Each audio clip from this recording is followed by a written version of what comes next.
indah di pohon cemara. Assalamualaikum, mulainya kata.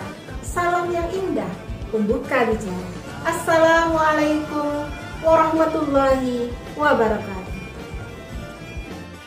Yang terhormat Bapak, Ibu, Dewan Juri Lomba Desain Pendidikan Kepala Sekolah JSIT tingkat nasional, serta pemirsa di rumah yang dirahmati Allah. Perkenalkan, nama saya Anita Sofia, Kepala SMP Islam Terpadu Mutiara, Kabupaten Bengkalis, perwakilan dari Provinsi Riau.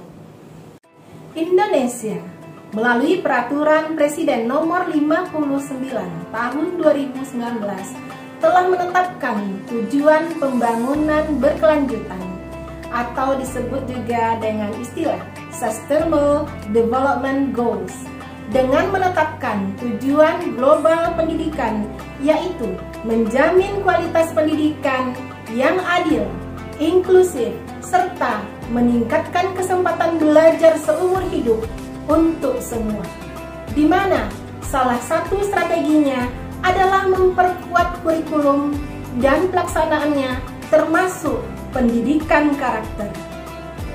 Bagi sekolah swasta dengan biaya pendidikan yang cukup besar, sekolah menghadapi tantangan setiap tahunnya, terutama saat penerimaan peserta didik baru atau PPDB.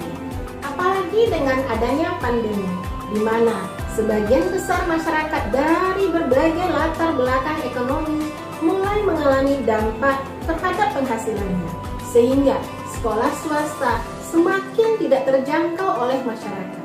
Akan tetapi, menurut penulis, sebuah sekolah swasta akan tetap menjadi pilihan bagi masyarakat apabila sekolah tersebut bermutu, di mana salah satu indikator mutu tersebut adalah adanya kekhasan sekolah, terutama kekhasan dalam bidang budi pekerti atau karakter.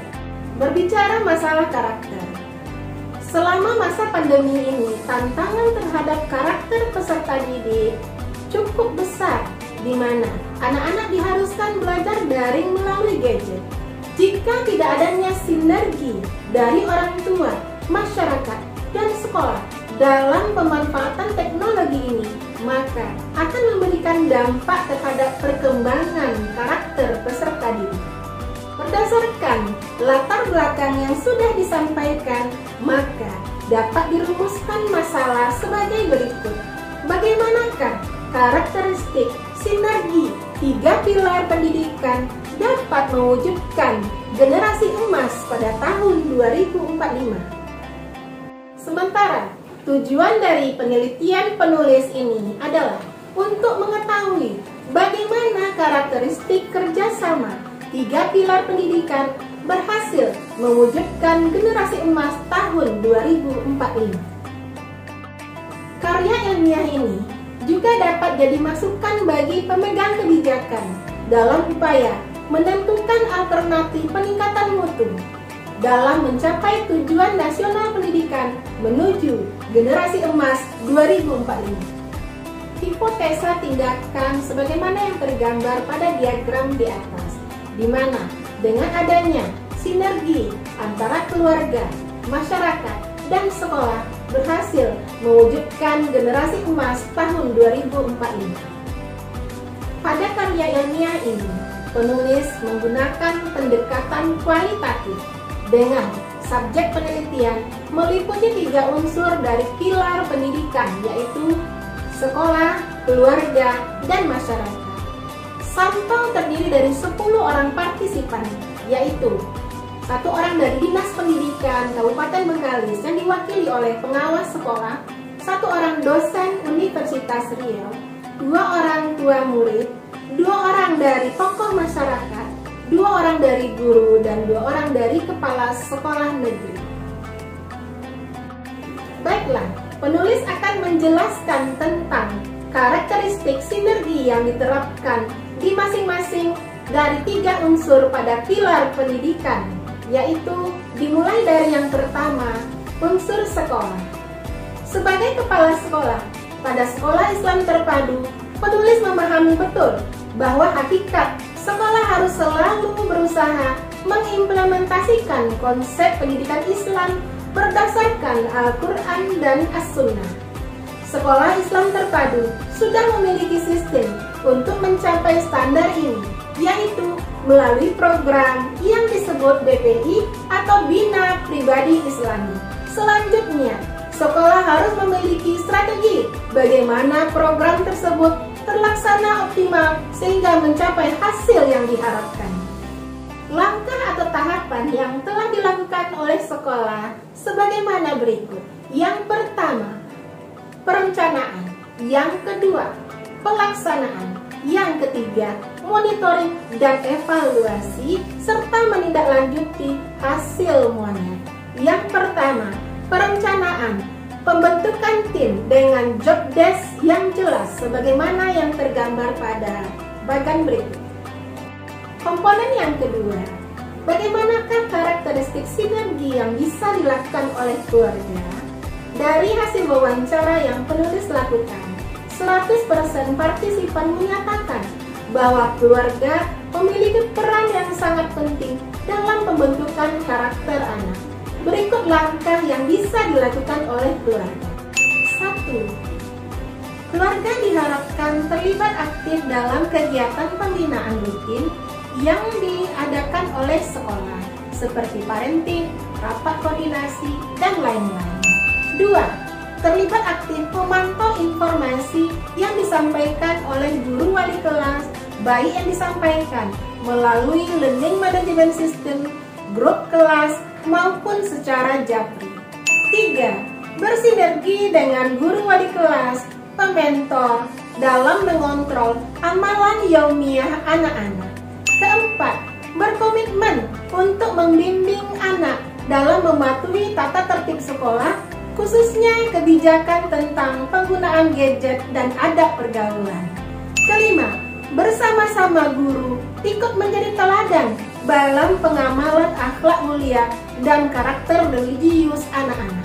Yang keenam, mengkomunikasikan langsung dengan pihak sekolah jika ada permasalahan terkait tugas anak-anak di rumah maupun kendala pada pembiayaan pendidikan, sehingga bersama sekolah dapat mencarikan solusi terhadap permasalahan yang dihadapi. Lalu bagaimanakah sinergi dari masyarakat yang datangnya dari sekolah?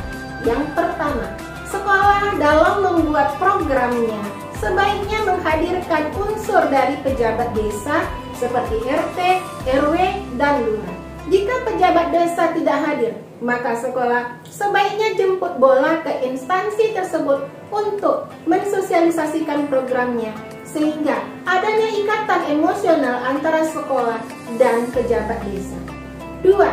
Sekolah agar inisiatif menjalin kemitraan dengan pejabat desa dan tokoh masyarakat, khususnya dalam usaha-usaha pembinaan karakter peserta didik. Harapannya kepada pemerintah yang lebih tinggi, kalau bisa masalah COVID ini, kalau memang betul-betul anak-anak ini memang udah bisa sekolah, udah bisa di tatap muka, jadi kita mohon sekali kalau bisa dibukalah sekolah tatap muka ini. Betul-betul anak-anak ini tetekan mental kayaknya, tetekan mental, tetekan batin juga anak-anak ini ya. Contohnya lah, kadang sampai jam 10, sampai jam berapa masih tidur juga kan gitu kan. Nah, tidurnya main game sampai jam berapa kan gitu kan, sampai belum juga tidur kan. Kami sebagai orang tua berharap kepada pemerintah, dalam hal ini pemerintah pusat, dapat lebih ketat lagi dalam mengawasi konten-konten negatif yang sekarang ini bertebaran di berbagai media maupun di internet, baik media televisi maupun media sosial lainnya. Generasi emas tahun 2045 berarti generasi anak-anak kita sekarang yang ada di tingkat SD dan SMP sekarang, dan tentu saja apalagi berhubungan dengan pandemi sekarang ini yang anak-anak belajar secara daring, sedangkan anak-anak belajar offline saja, itu sinergisitas antara guru di sekolah dengan orang tua beserta dengan masyarakat yang ada di lingkungan itu sangat menentukan sekali.